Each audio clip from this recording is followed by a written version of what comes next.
doing something. There, yeah, we're getting ready to go live. I reckon we are live about now. Lovely. So, Lee, thank you for joining me. We're live.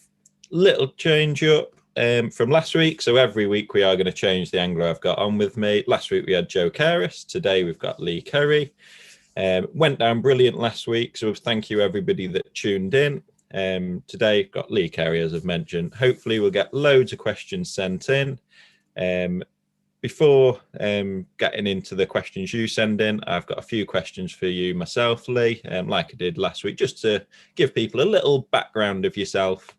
I've told you, Jake, I've told you I can't advise you on your love life. I can't keep doing it, mate. Every day it's just, relentless. Oh, sorry. Yeah, groundbait. Yeah, so groundbait today, Lee. So your history in fishing. So you brought up your dad, big in the world of distance sea casting. How did you end up turning your attentions to match fishing?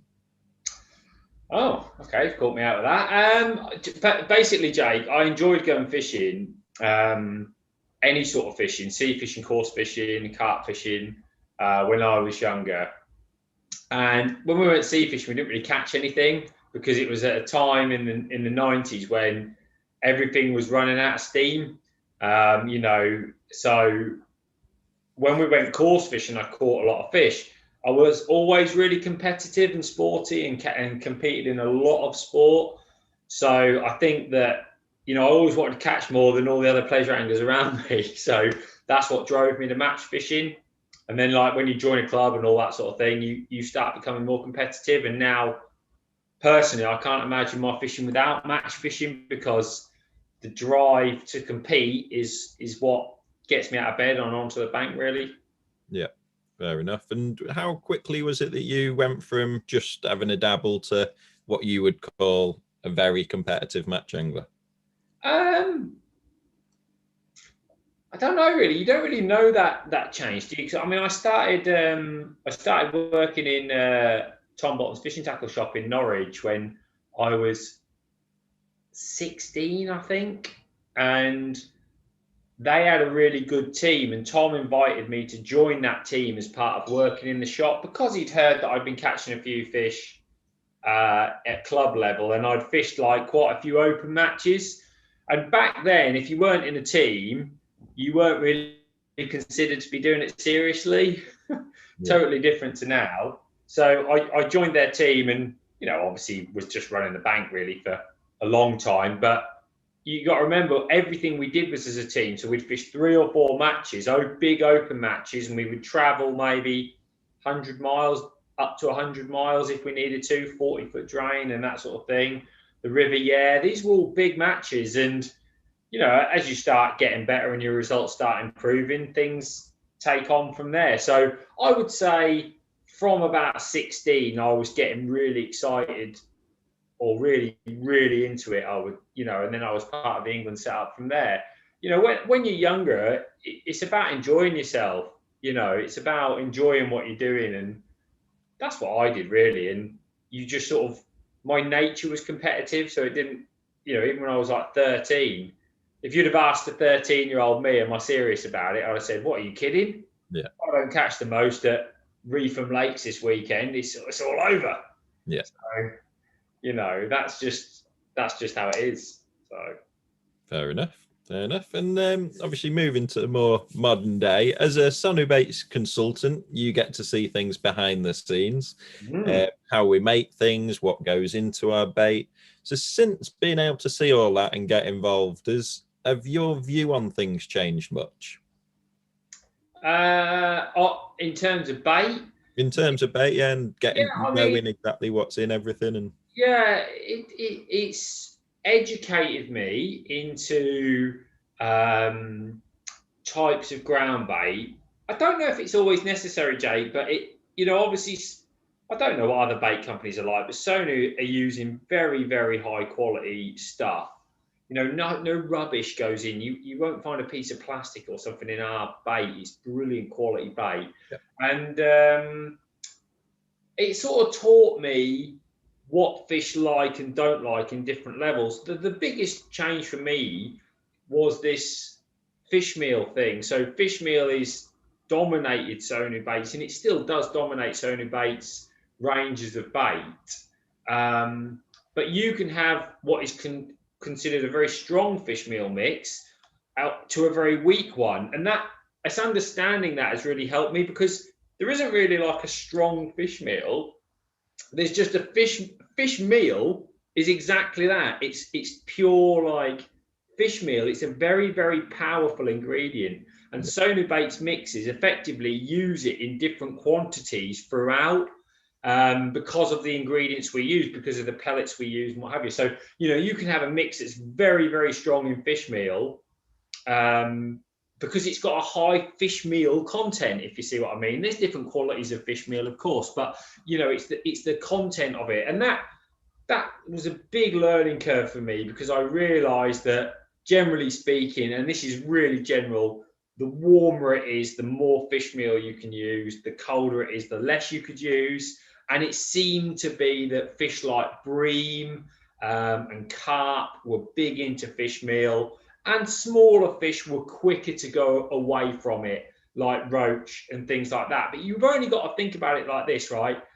So roach love baits like, don't they, like hemp and stuff like that. I think roach are very, I mean, don't get me wrong, that they'll eat maggots and casters, but they'll eat hemp and elderberries and bread, and they'll eat non-meaty products. Yeah. And I always think with bream, like they're definitely more scavenging. If you put meat on, it's like a brilliant bream bait. They've almost a bit more. I mean, obviously they'll eat corn and that the same, but hemp's not a bream bait, is it? Generally speaking. So I think that reflects in the ground baits. I think that's how I look at it, sort of like veggie roach and carnivore sort of fish bream, and that's how in my brain works. And that's being able to be part of Sonu and see how all the mixes happen was really helpful. I mean, obviously these days we tell everybody we tell people, F1 darts, yeah, 50-50 greens, very strong. We're telling everybody where it lies. But that's been a real education over the last 10 years, I'd say. Yeah, definitely. I know for me that it's definitely knowing exactly what it is, and it's made me think why I'm using certain mixes rather than just because I know it's a good mix sort of thing, which historically has potentially been the case. So now I know exactly. It's when to pick up the mix, because ultimately there isn't anything in a Sonubaits ground bait that a fish won't eat. No, exactly. It's just like me and you. If it's a red hot day, you might want a chicken salad. If it's a freezing cold, you might want a Sunday roast. You change, don't you? Yeah, definitely. And so from that time, you'll have selected some personal favourites. So if you could pick 3 products from the Sonu range, what would your top 3 products be? Well, I'm only allowed to use 3 more. You're only allowed to use 3, and yeah, your 3 favourites. I'll mix it up a little bit. I would say obviously F1 Dark. I'm going to pick a ground bait. Yeah. Do you know, if I had to pick a ground bait, Jake, and I was only allowed 1 ground bait, it'd be match method mix, because match method mix is like an equal. Yeah. I don't use it that much. I use F1 Dark and that more, but actually F1 Dark on its own is quite soft. So if I was picking one, I might not be able to use it in all situations. So I'll probably go match method mix, something like that. Is very nice. In terms of going away from ground baits and other things that we've got, the haze is so handy for me. Like I tell you what, like things like, for example, the pineapple haze, right? If you've got like something like that, it's pineapple and coconut. You squirt it on, it makes it yellow, it makes a cloud, it makes something happen. So if I had a ground bait or a hook bait or a feed bait, if I had that product as well, I could change that bait. Yeah. So I would do that. I would like squirt some in my match method mix and make it work for me in the water. You're almost creating loads of options out of 2 products effectively. Yeah, absolutely. And then I would pick Pro Expanders, because I do not go on a commercial without a Pro Expander, like a 4 mil Pro Expander. And they'd be my my three choices. Not really that exciting, but they're all brilliant products, really. Yeah, fair enough. Definitely go with that one. And moving on from that, last one of my questions, and then I can see we're getting plenty coming in already now. What are your short and long-term goals in your own fishing? My short-term goals is to get back match fishing. Yeah. I tell you, my current short term focus, Jake, is to do what I enjoy in match fishing. Last year, I did a lot of river fishing, July to sort of October. I competed in competitions I wanted to compete in, where I felt they were good competitions with good fishing. One thing that this taught me is I don't want to go to places just because I feel like I should be going. And that applies to everyone from club level, all the way through. If your club is going somewhere that you don't enjoy going, have a week off, go somewhere else, right? If you want to, for me, that's really important because it's about enjoying myself. Yeah. Otherwise, you can have little periods of time, and everyone does this. They have periods where they lose interest, and that's because they're not catching anything and they're not enjoying what they're doing. If you're bored, if you think it's stale, if you want to do something, that's my short-term goal. So I will be going again back on the rivers this year, and I will do some more river festivals if I get the opportunity to. And then long-term, it has and it will be forever, because I can't ever see it changing. I want to be part of the international scene. Either, even if my angling days were forced off me because I wasn't good enough, then I would want to be involved helping or managing or whatever. So I will always have international level as the pinnacle, which is what I will always strive to do. So that would be always my long-term goal. Yeah, brilliant. Decent goal to be having. Not bad. Not bad. Right, let's move on to our questions for 20 Q&A here. The reason I said 2021 is Alex Fernandez has said, any news of any new products for 2021? So our official launch is on the 8th of March. So that is when shops will start receiving products. Our agents will be traveling around 2 shops from, well, say traveling around, a lot of it will be done through Zoom and phone calls. Contact where necessary, yeah. Yeah, and that will be done from the 1st of March. When will I start showing you the products? Probably the 1st of March is when I'll start unleashing a few. We've been doing a few teasers. They've been cropping up here, there, and everywhere. I'm sure throughout these questions we may mention some if they're relevant to the answer to the questions. That puts me in a difficult position, Jake, because I don't have the brief on what I can and can't say. I'm looking at my selection box here. What am I supposed to do? Do you know what I mean? I will tee you up if there's a situation where I think that you can. But there's plenty coming, despite last year's difficulties in terms of just how busy we were, basically. We have made sure that we've released the products that we felt were right to be released, and there's the potential that we might do a mid-season launch of a few bits and bobs that we didn't necessarily get sorted, but it will be, well, when start of March now, next week. Yeah, next week. Yeah, for 2 days, mate. 2 days till the end of February. So you will start seeing things very, very soon. Good. Okay. Right. Karen Roberts says, method or hybrid style banjo type feeder? I always say method is water that's 6 feet or less, right? Because the method is very exposed. I think it goes in. I think it's the ultimate tool for a fish to catch fish, because it holds on the method feeder, fish comes in. It hasn't got any bits up the side blocking you. It's perfect. When it's deeper, I feel as the method sinks, the force of the water tries to force the bait off the method.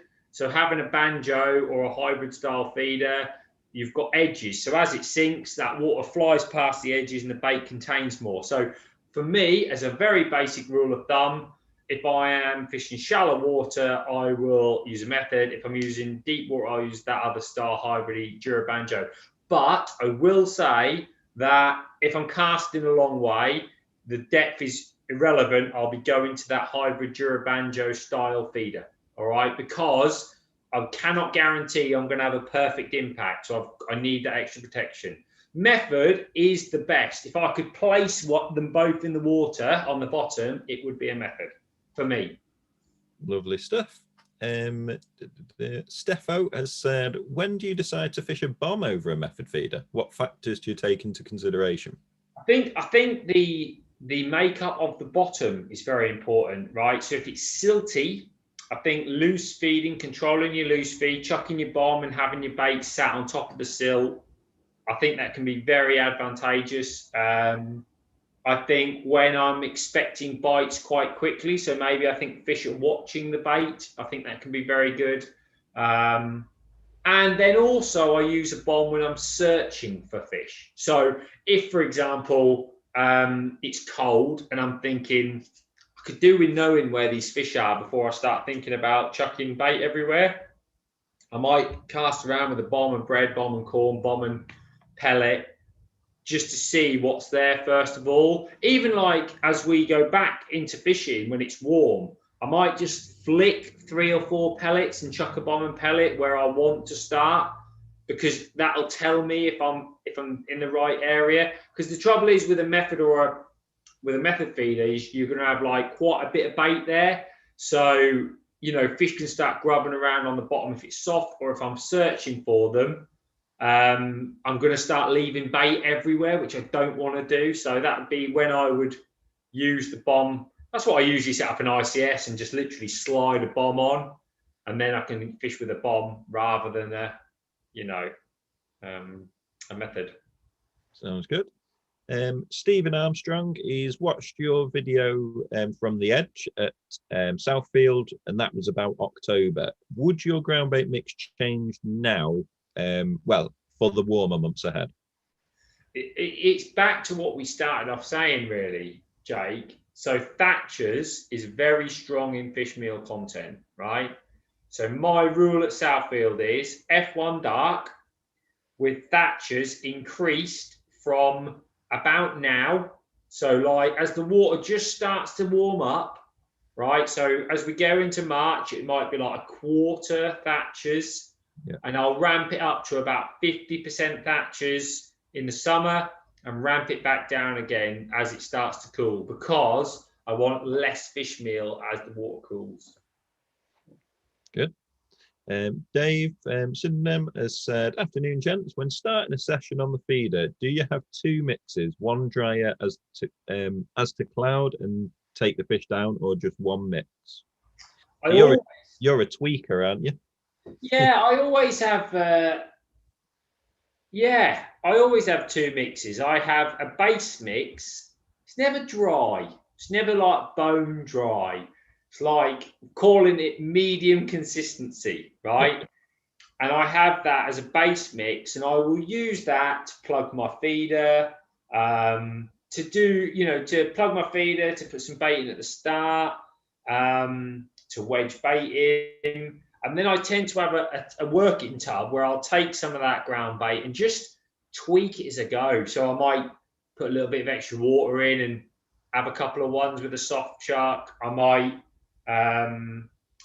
barely squeeze it in from the medium. I just mix it up. So yeah, I do have 2 ground baits, but I always have a base, like a tub full of like the standard mix.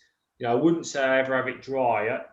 I can't catch anything on dry ground bait. I've got to be honest. Like if I used like bone dry ground bait and wedge it in my feeder, I just can't catch anything. So it's probably I mean, if it works for some people, that's great. But for me, to attract fish, I tend to just squeeze it a little bit less or something like that, really. I think I'm similar in terms of, you said there, like a medium dry.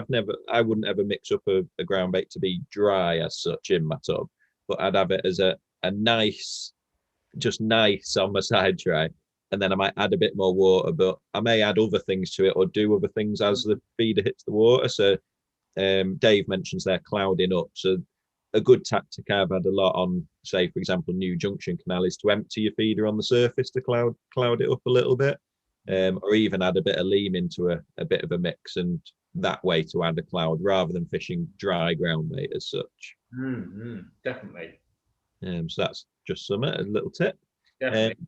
Dan Redley, could you explain the differences in your micros preparation for use on the pole versus feeder? Yeah, I mean, a good question, Dan. I always make my micros. The dream is to have them as wet as possible. Now, for me, the reason I do that is because I want something really soft that fish basically suck in and it just disintegrates. So when I'm doing pole micros, I tend to get my micros, put them in a bait tub or a ground bait bowl, and I cover them so every pellet is covered with about 1 mil or 2 of water. You might, not even really. I don't really want a head poking out. I want them all covered, and then I'll just leave them. And then after an hour, I'll just stir them around, and they'll all be nice and soft all the way through. And on the recent video we did fishing for skimmers, that's how I showed how I prepare my bait. When you're method feeder fishing, if you have them that wet, they won't work right. They'll either go all pasty if you squeeze too hard, or they just will not break up if you squeeze them on. So you need to have them slightly drier for a method, so you can squeeze them hard, but they will release quickly once they're on the bottom. So that's when I will soak my pellets for 1 minute.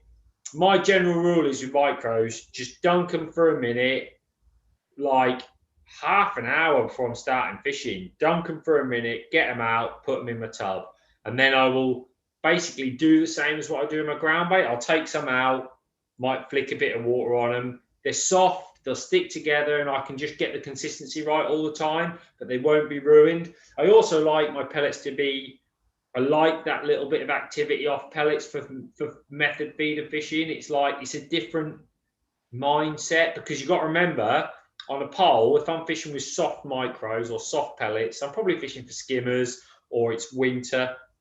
Because in the summer, I'm going to go with hard pellets, which is why I try to keep my method micros quite firm, really, just because I think fish like that sort of bait.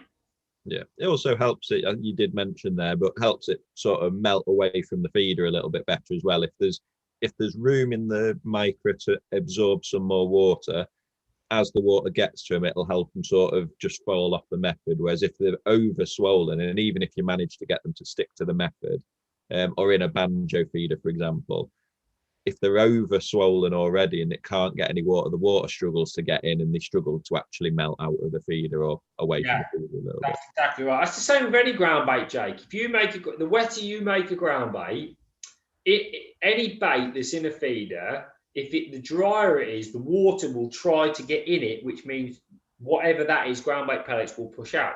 The wetter something is, water's already in it, so it doesn't get in. Therefore, it doesn't break down. So that's a very good general rule anyway, to be fair.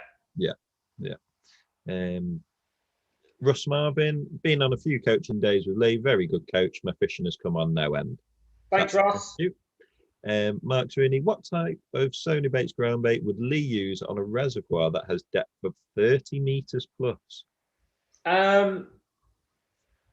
You want something sticky, obviously. I'm assuming he's feeder fishing, either that or he's got a bloody long pole rig. 30 meters, that is deep, man. I'd say get your solid window feeder on, and I would go 50-50 method and paste, green, neat. That'd be me. Coarse, gritty, sticky, smelly fish meal. Because in that depth, you're going to be fishing for bream and bream only. So that would definitely be my mix for that, Yeah. Tony Higgs, he has a 3-day silverfish series coming up on a commercial. What ground bait would you recommend? Whoa, Tony, where's your match coming up? Do I need to be going to this 3-day silverfish festival? After March 29th. Listen, I'm going to tell you, if you want something dead simple, right? When I fish silverfish matches in winter, it's well known that my F1 Dark and Thatchers is my go-to sort of mix. However, on my silverfish matches, mainly because I want to keep things dead easy, because I end up rushing out the door or whatever for a silverfish match, I use super sweet. So we do 1 kilo bags of super sweet, right? There's a lot of similar ingredients in there to F1 Dark, but there's a few bits in there that just make it a little bit stickier. And it's a brilliant all-round silverfish ground bait. You haven't got to mess around about combining ground baits. Just one bag. If you get a kilo, it'd last you at least 2 matches. But if you get 2 bags for your 3 days, that's you done. Job done. The only other little tip I'm going to give you, and this is just me, I always like to put something heavy in my mix. And by that, I mean like a lean, a soil, anything. Honestly, you could get a handful of garden soil, stick it on a riddle, and just mix it into your ground bait. And what that does is it means that you are 100% sure that your ground bait goes straight down. Okay, so don't forget the bottom's all soil in muddy, so it makes no difference. And fish eat soil. So I always put a tiny, and I mean a tiny bit, not loads, but it's just to give it. You've got to remember these ground baits are made from crushed expanders a lot of the time, so they're very light and soft. I like to be 100% sure that my bait's going to go like that straight down. So I always put like a tiny little bit in. That's my little top tip for that sort of fishing, to be honest. Sounds good. Barney Stinson, a little off topic for Lee. Barney Stinson, is that from How I Met Your Mother? I was just going to say that Barney Stinson is similar, isn't it? Go on, Barney. What's he saying? A little off topic. In fact, it is actually How I Met Your Mother. It's, yeah, I'm sure the profile pictures the same. Well, a little off topic for Lee. I watched one of your lockdown videos where you would advice on reel maintenance. Any chance you can do a future video of how, where, and how much white lithium to use? You don't need a lot, Barney. You just need a tiny bit. If you've got the spray, you don't need hardly anything. Just make sure it's coated. If you're using lithium grease from a tube, just like half a pea and just rub it around. The beauty of lithium grease is it expels water. It lasts so much longer, so you don't need tons, but it's a very, very good thing to put on your reels when you're maintaining your reels. I've just done it this lockdown as well. I do it every winter, to be honest. Just no rush at all. Take a cover off, spray it in, put the cover back on. Just tops them up once a year, makes them good. Sounds good. Ricky Lewis, hi guys. What mix would you use on a method feeder for bream, and what would you use for carp? Also, could you use the same mixes on the pole? Method feeder for bream, generically, match method mix is going to be as the ground bait. If the water's clear, go match method dark. A good tip for you with this, right, would be to get a handful of dry micros, and I mean hardly any, and just flick a few into your mix as you're putting it on. So you've got an odd dry micro in there, giving you a bit of snap, crackle, and pop. It's a nice little extra for you. But I always go ground bait, rather than pellets when it comes to bream.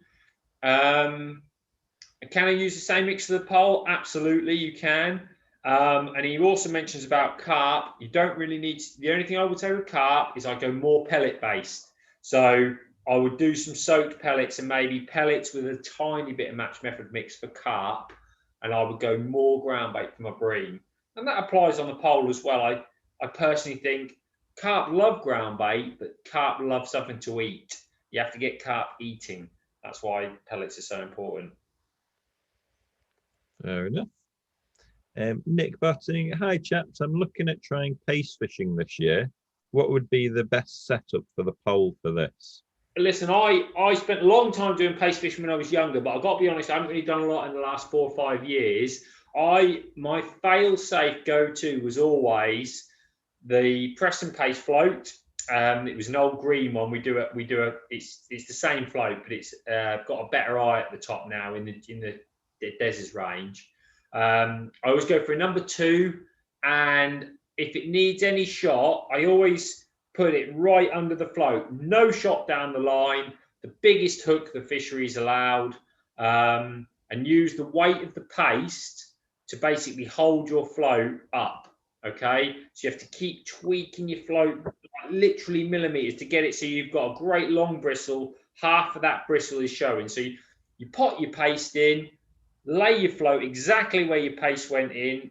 Float will cock, you'll watch the paste, take it down to about here, halfway, and then you're fishing. And obviously you're going to get this all the time because it's paste, and it just shows how active fish are at your bait for one of those with a great big carp on the end. So very good. And if you want an awesome paste mix, 50-50 method and paste, mix it up with loads of water so it's nice and sloppy, and that'll do it about an hour before, and it'll all swell up. Stir it around with your finger. That's a brilliant paste mix, although you never know what sort of paste mixes might be on the horizon. What's your rule on pot positioning on your polar? Jake, before pots, I used to balance it on my pole. You're joking. No, I had a brilliant run at Oaks I didn't have a pot that fitted down my pole enough. So I used to like make it wet, put it on my pole, ship it out, and tap my pole and fall off the side. Nowadays we do tall pole pots with a big hole. Yeah. In my opinion, if your pole pot is near the tip, then you're asking for a tangle. I personally like it at least half the depth of the rig back. So if I'm fishing in 4 foot of water, 2 foot back, and all I will do is ship out to where I want to fish, either lean forward slightly, pop my paste in, wherever the paste goes on the water, that is where I will then lay the float. So yeah, I find to avoid tangles, you need it that bit back. And do you have any shot down your line? No shot down your line? I don't have any shot down my line, Jake. No, I just have everything. Any shot that the float may need are under the float. Yeah. Okay. And what about paste colours? Are there any, or flavours? Does it make a difference to you? I'm sure it does. I would say that generally speaking, I just like the 50-50 green when I was paste fishing. It was so good. It's such a good colour. Yeah. You know, and it's coarse as well. So if you strike and there's no fish on, I always think like there's always bits of feed there. So I haven't really got a preference. I'm sure that you could use different colours for an advantage, but I think it's more with the fact that the paste is wet and like sticky. The fish just come into it anyway. I don't think colours having a massive effect on paste fishing, if I'm being perfectly honest, because you're probably not fishing a crystal clear venue, you know. Yeah, fair enough. Let's just have a look. What's the difference between the fluoro and washed out bait boosters? I thought they were the same flavour. No, so washed out is a very Scopexy, peachy type flavour. Whereas fluoro has an F1 flavour, but it almost has like an almondy F1. It's a very hard to pick out the flavour with it, but it is meant to be like an almondy F1. Yeah, slightly different. It's a slightly almondy one rather than the intensely fruity one. Yeah, that you get with the washed out, isn't it?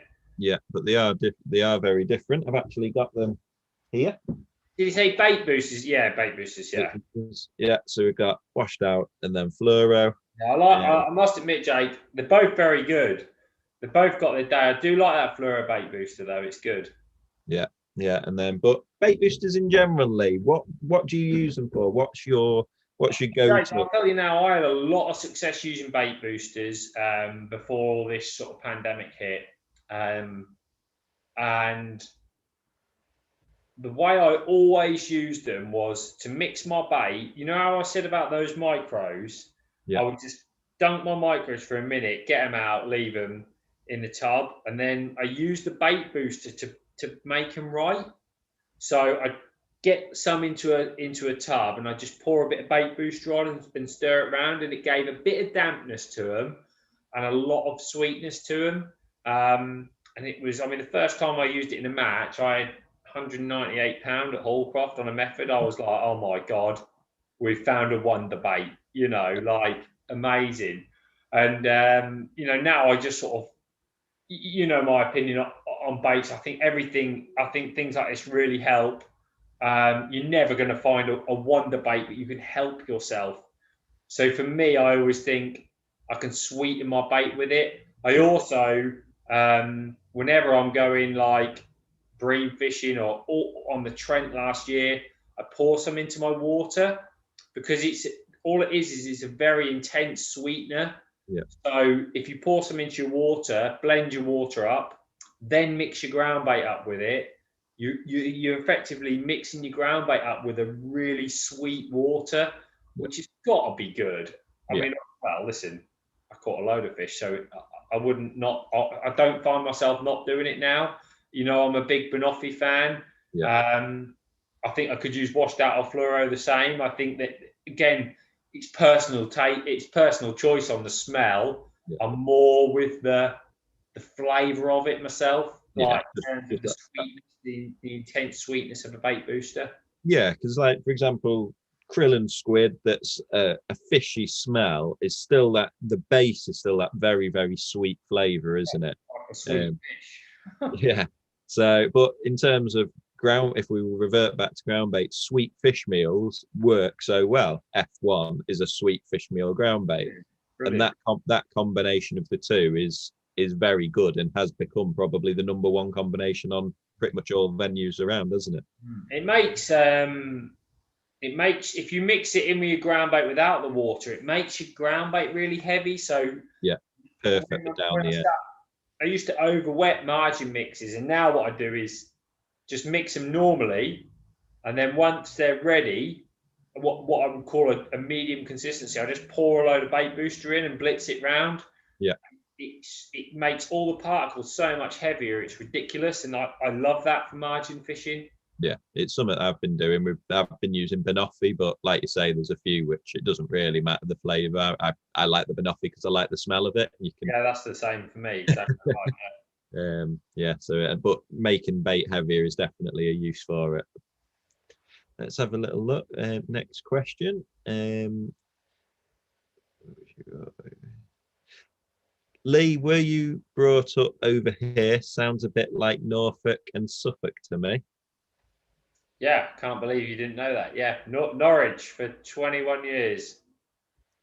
And now living in Leeds. Yeah, lived Yorkshire for nearly 20 years. By your age.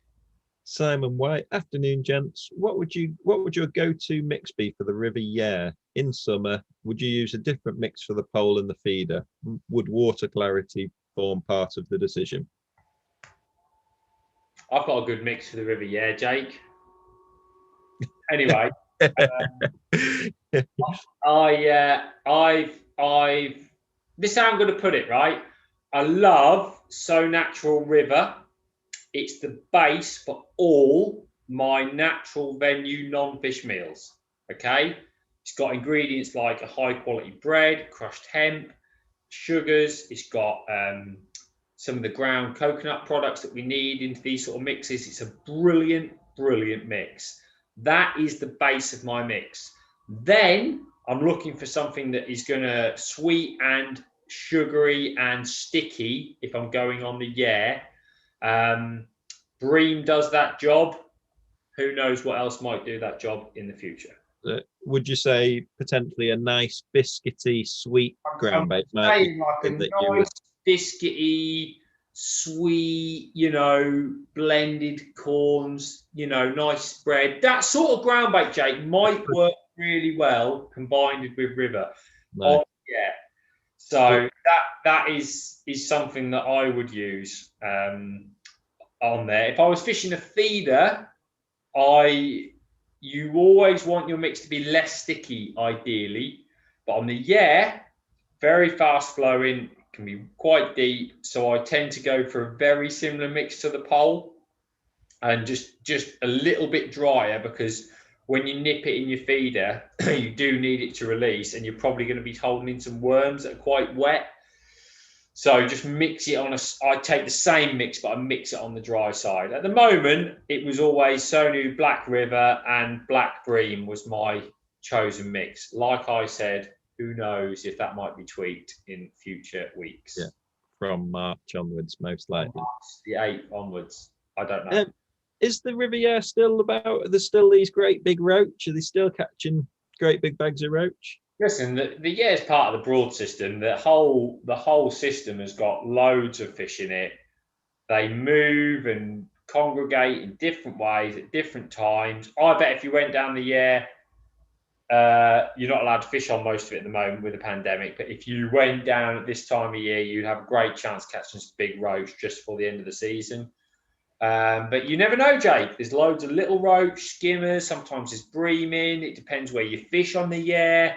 You know, most people refer to the sort of Langley area, but the Yare is a very, very big, long river. You can fish it Buckingham, Poswick, where it's clearer. You can fish it further downstream. So who knows? Fair enough. Fair enough. Let's Dan Redley. Any tricks to prepare dead maggots if you can't buy them in advance of your session? Yeah, always do the same with my dead maggots. You don't want them frozen. If you can't buy them in advance. Yeah. So basically, he's got them on the day. Right. The only way that you can kill maggots is either by blending them with your whisk, right? That tends to give them a headache. So what I tend to do with that is put a little bit of dry ground bait in a bucket and just blend them around with my maggots and then sieve off the dry ground bait. That knocks them out. Or you want a flask full of boiling water and then put a tiny, tiny bit of cold water in a tub, put the maggots in, and then slowly pour the boiling water in. See if I've got any tea left, Jake. My throat's hurting. You've not had Des on for nearly 3 hours. I don't know how he does it. I can only assume he doesn't talk the rest of the day, morning and night. No. He saves it all up for you guys. He does, but then, yeah, he spends about 20 minutes on every question. You're more concise. You're to the point. Yeah, I am. Yeah. Speaking of Des, brilliant. Love him. I actually got a meeting with Des later on today. I can't wait to speak to him. Actually, I'm looking forward. He said about that. Is that 3:00? Yeah, about 3:00. Yeah, I've allocated like 4 hours of my day for it. Fair enough. Well, I'll let you go. I'll let you get some food in before then or something, and another cup of tea. So we're speaking about maggots. There is there any way that you would think about flavouring maggots, or is that something that you ever do? I'll be honest, right? I don't. There was a bit of a trend to like mix some krill in with maggots when you freeze them in a bag. Yeah. You know, I don't believe in that. Maggots are in my opinion, you're using maggots because fish want to eat maggots. Maggots have got their own flavour. And I just think that they're brilliant. So the only thing I tend to do, Jake, is when I'm freezing them, I might put something in the bag that might pick up some moisture. So a bit of maize, bit of extra maize, dry, bready ground bait or something like that. Bag them up, stick them in the freezer. When the secret is they can't be in the freezer very long. You've got about a month, and then they just get more and more dehydrated in my experience. Yeah. And I don't want like old crappy maggots. I still like a nice maggot, if that makes sense. So I tend to freeze them. I try to get them like 2 or 3 days before, bag them and freeze them, but then wash them out. So get them out, put them in some water, wash out all the dry, mazy ground bait and drain it off. And then you've got purely dead maggots. And that's the only thing that I ever do to maggots. Apart from that, I just use them live or like I say, dead. I'm not a flavourer of maggots. Yeah, fair enough. Yeah, one little trick I've found it when I get maggots, and if it's a bit late in the day and I've not got time to freeze them, is to gag them, so take all the air out of them, and as soon as you get to the venue, get them straight in water, so they're not dead. The reason I find dead maggots very good is because they're very limp and they're a very soft bait. That way keeps them dead, but they're still plump like a maggot, so you don't get the same benefit of them being that sort of floppy, limp, dead maggot. But what you do have is a non-wriggling maggot, essentially. I think they're really good for feeding like that, Jake. Yeah. So like how you've explained it there, if you want to feed them in a feeder, or if you want to feed them down the edge, or whatever you want to do, that's a great way of doing it. But I'm the same as you. I like the frozen. If I'm going to have a dead hooked maggot, I want the softest possible one, which is why I like frozen maggots. Yeah, because I'm the same, and especially for skimmers and bream, I'll use them even if I'm feeding live pinkies or maggots in my ground bait. Say, for example, on the Gloucester Canal, often like a double dead red maggot is an awesome hook bait. Just that slightly softer, limper bait that the fish Lays there, dead soft. Yeah. Exactly. Yeah, I'm in the same boat there. We've had a message on Instagram Have we? from a lad called Brad. Yeah. And he has said he usually uses our pro feed pellets and he finds that they sink really well straight from the bag.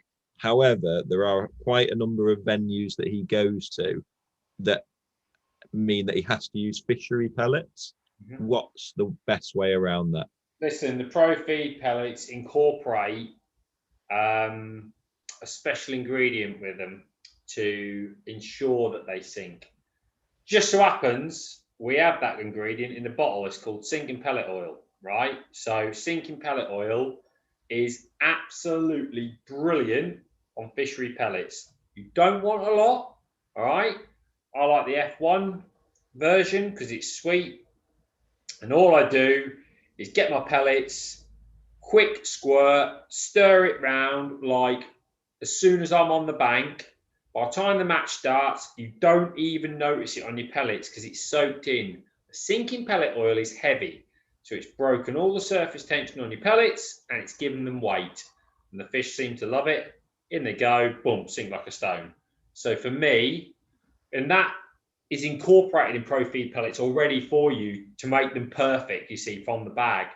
But if you've got to use fishery pellets, that's why that sinking pellet oil is the best product. I forgot about that when you asked me about my top 3 products, actually. It'd be hard to not have that. Yeah, it is a great product and there's plenty of flavors, maybe a new one on the way as well. So you never know. Nick Richards, hi lads. Lee, would your ground bait choice be the same as Charlie Richards' Super Feeder Dark and Toasty Crumb for hybrids on the Ern? I don't know. Charlie Rich is probably better than me on the Ern, Nick. So I would say that sounds like a very good mix to me for that system. Super Feeder. Did he say Super Feeder Bream? Super Feeder Dark. Super Feeder Dark. Super Feeder is a really underrated ground bait that we've got in our range, Jake. It's a really, really good ground bait for that sort of thing. Yeah. And I always think on that style of fishing, when you're smoothing it off on a window or something like that, you want something really soft. And that mix that he's just mentioned there, Super Feeder Dark and Toasty Brown Crumb, is really, it won't bind a lot at all. So it'll be nice for smoothing over your feeder. So yeah, I would say that's as good as anything as far as I'm concerned. And even though Charlie's less than half my age, he still catches a lot of fish. So no doubt he's using that mix for a reason. Yeah, and while we're on the topic of Super Feeder Dark, you mentioned there it's very underrated. One of the mixes that really people probably don't know this very much, but Super Feeder Green. So currently we Match Method Mix, original and Match Method Mix Dark are 2 of our absolute most popular mixes. Everyone loves them. Super Feeder Green is what is very, very, very similar. It's in that range because the feeder anglers wanted a green ground bait. But in terms of the mixes, when you look at them, they're very, very similar. Is it one that you use much or you have used? No, I don't. And the reason is that as an angler, I can't use them all. So if you're sitting there thinking you want that sort of feeder mix, that's a brilliant mix to go to because you're going to give yourself something different and unique. I did use a mix I did use a lot last year, Jake, was F1 Dark and Koi Green. Yeah. And that mixes up quite similar to what you've said there. So, you know, that Super Feeder Green is a really nice mix if you're looking for some straight out of the bag. But just just because I don't get the opportunity to, I don't use a different ground bait every time I go fishing. I tend to stick to 4 or 5s. But that's what I'm always saying. Learn your ground baits. Learn which ones you want. And if you're looking for a fish meal feeder ground bait, then that's the one I go to. I've gone a bit shiny there on the screen. Let's give you a clean.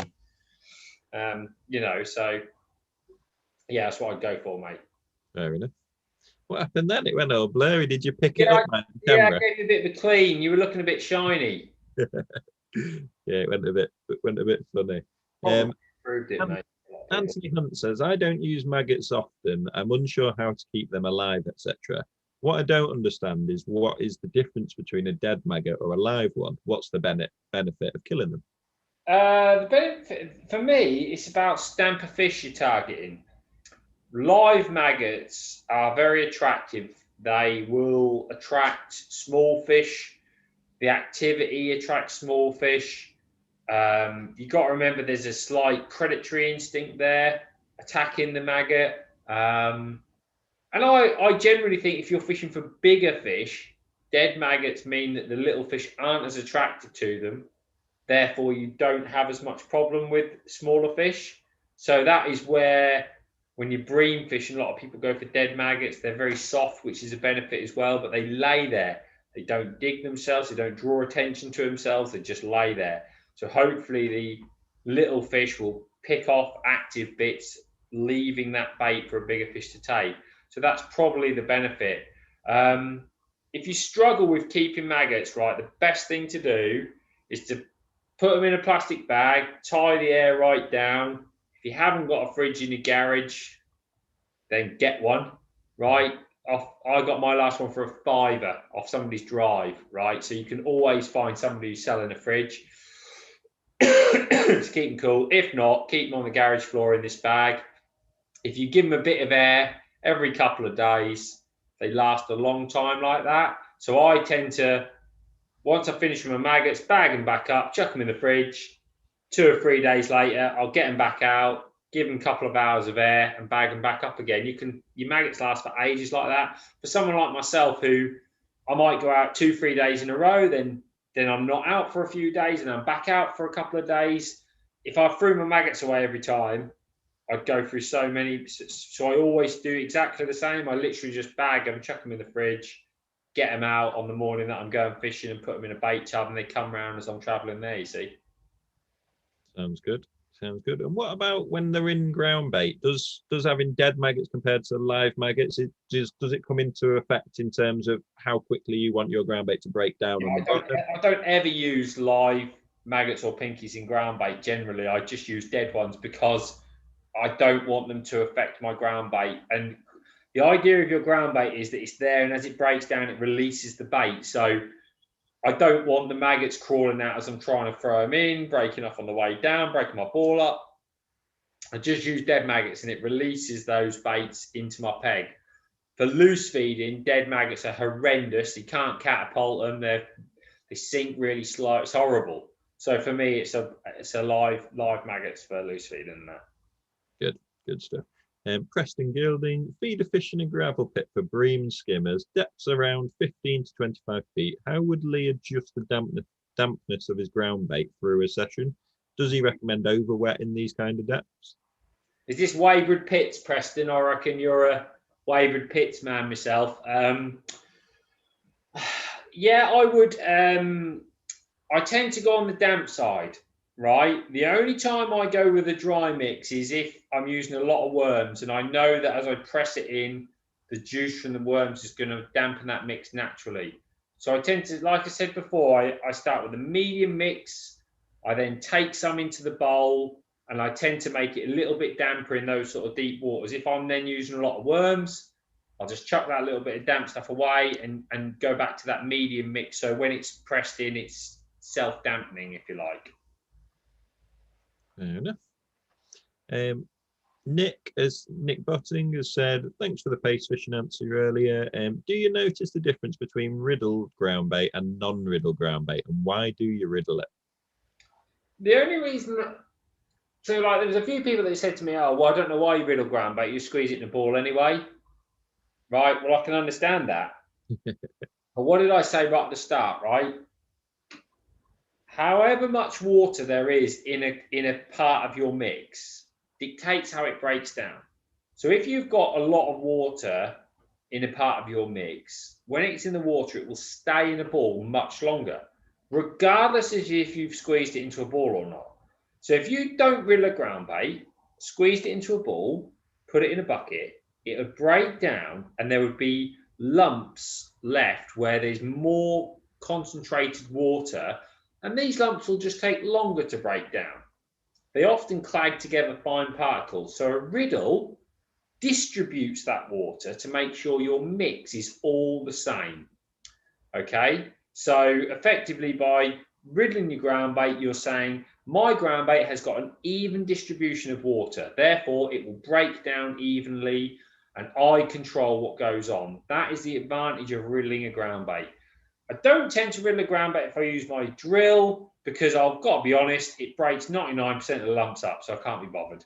But if I do it by hand, I feel robbed if I haven't got a riddle, because you can't get it anywhere near. So I always take a riddle, because sometimes I don't use my drill. I don't want to carry a drill if I'm just going to mix a little bit of feeder ground bait, for example. I only tend to use my drill if I'm mixing up like a bag of ground bait or more. Fair enough. Victoria Harries, hi lads, what would you use on a commercial with mixed fish? It's not fished much with match style tactics, but people go there and fish bread and dog biscuits. So floating baits, and that we know as match anglers that this can cause the fish, well, make them very, very difficult to catch because they're used to looking that way instead of that way. Yeah. So what would your advice be there, Lee? I agree with you, Jake. It's very difficult. I would say my go-to is always a method feeder in these circumstances. When I don't know a venue and I need a fish to feed on the bottom, I always go with a method feeder, and I would go for like 50-50 ground bait and pellets and just take it from there. If every time I get a pull round it's carp, I would increase the pellets. If I start catching skimmers, tench, bream, I would decrease the pellets and fish with more ground bait. Those venues that see, like Jake says, dog biscuits and that, often the carp are the hardest fish to catch. So if you're fishing on the bottom, you're probably fishing for every other type of fish in there. So I would probably air maybe 3/4 ground bait with a little bit of pellets, and I would fish on a small method feeder, cast in nice and regularly, like 3-4 minute casts, with either like a little pellet on the hook or maybe a couple of maggots. Or even if there's lots of bits in there, take some wafters with you so you can put a wafter on in case there's lots of bits and they're causing you a problem.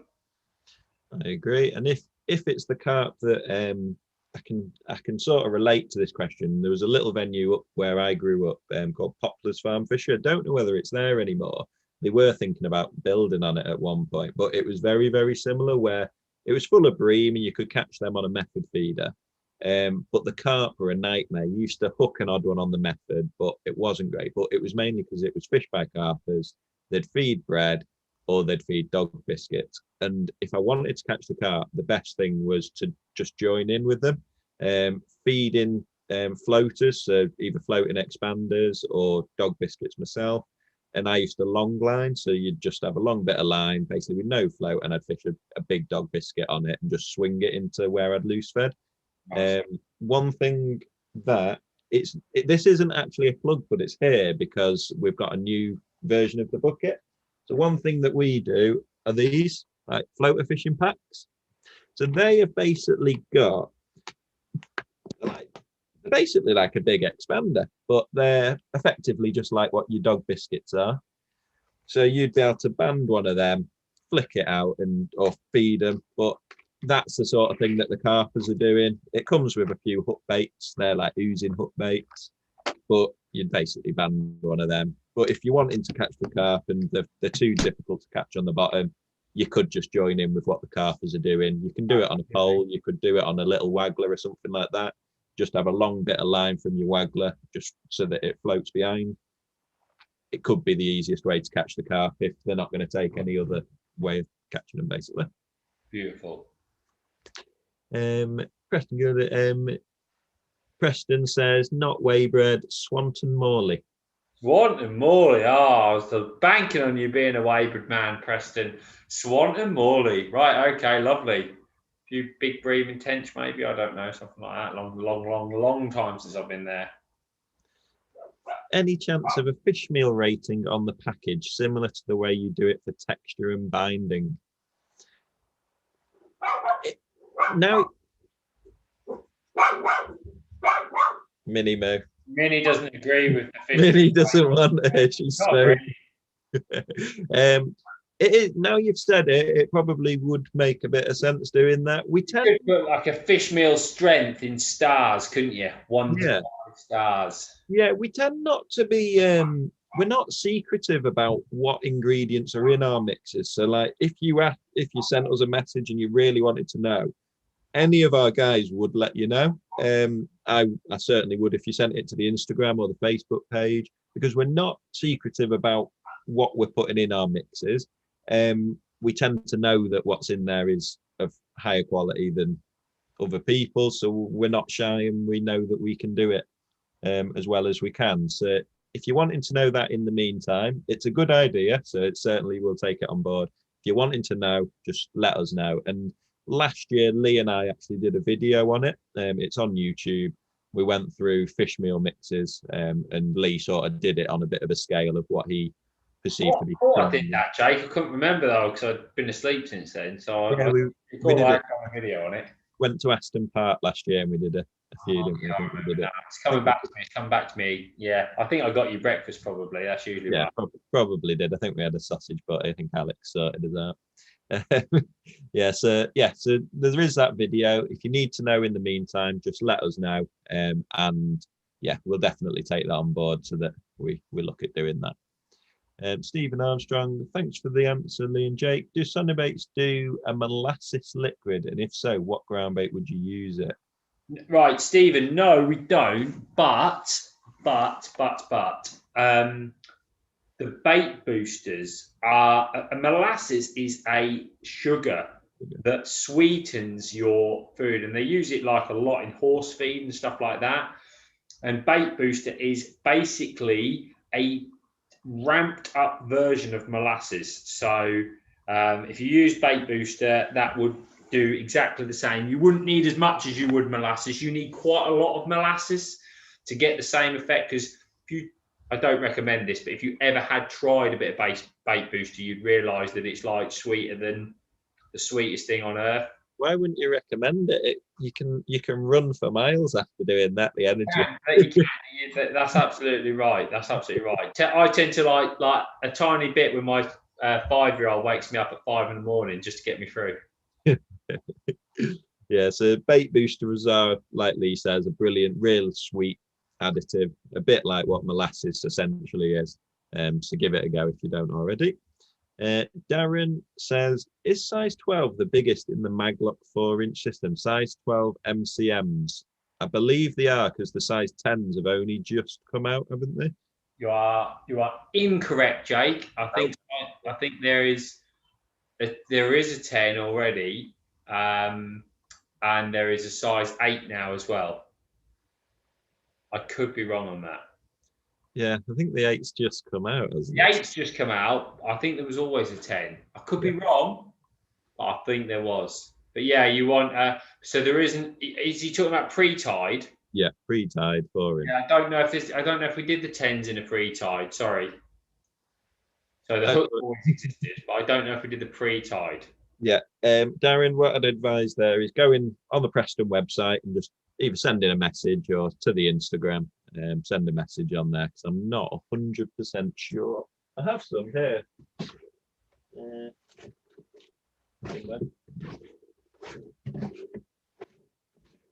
going to look, Jake. Have a look. I'm looking now. I'm good like that. We look at people. There's 14s. No, they do 12, 14, and 16. I thought that was the case, Jake. Yeah. So as I said originally, no, there's not a 10 at the minute. We were talking about the hooks in general. I'll just be quiet. Yeah, so I'd just send a message, and I'm sure it's something that might happen very soon because there is a size 10 in the pipeline all the time, Jay, can't they? Hey, yeah, stuff's always there and there or thereabouts. Right, so that brings us to the end of the questions I can see here. We've been on now for 1:05. You've got another meeting in very shortly. Yeah. So thank you everybody for sending your questions in. As always, it's greatly appreciated. Anything else that you want answered, by all means, leave us a comment below. Next week we've got Des Ship on, so that'll be again Friday 1 p.m. So make sure you let us know your questions for Des. Join us then. And also let us know who else you'd like to see on here from the Preston or Sonubaits team, and we will get them on.